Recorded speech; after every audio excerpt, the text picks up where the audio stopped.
అన్నప్పుడు నీ ప్రతి ఆలోచన నా గురించి అన్నావు. ఇలాగే నా ఆలోచిస్తున్నావు.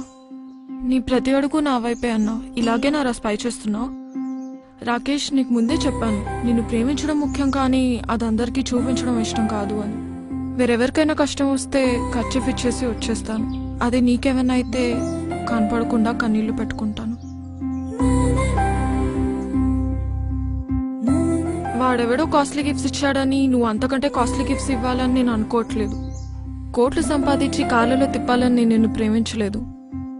కళ్ళలో పెట్టుకుని చూసుకుంటావని ప్రేమించాను రాకేష్. అయినా ఇద్దరు మనుషులు కలిసి ఉండాలంటే కావాల్సింది ఒకరి మీద ఒకరికి నమ్మకం రాకేష్.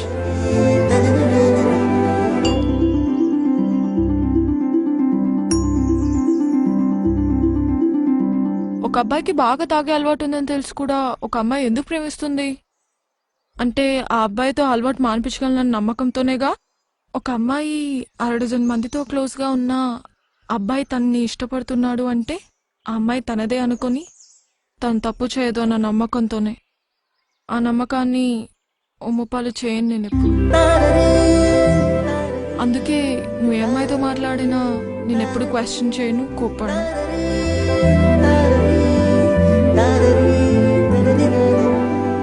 ఎందుకంటే ఒకరిని మనస్ఫూర్తిగా ఇష్టపడితే ఆ ఇష్టం జీవితాంతం ఉంటుంది. రే, నాకు ఒక విషయం చెప్పు. ఇప్పుడు మీ ఇంటికి చుట్టాలు వచ్చారని మీ అమ్మ వాళ్ళకి ఎక్కువ వడ్డిస్తే నీకంటే వాళ్ళు ఎక్కువనా? ఇక్కడ వీడు అంతే, వాడు నీకంటే ఎక్కువ ఎప్పటికీ కాలేడు. ఎక్కువ కాదు, అసలు వాడికి నీకు సంబంధమే లేదు.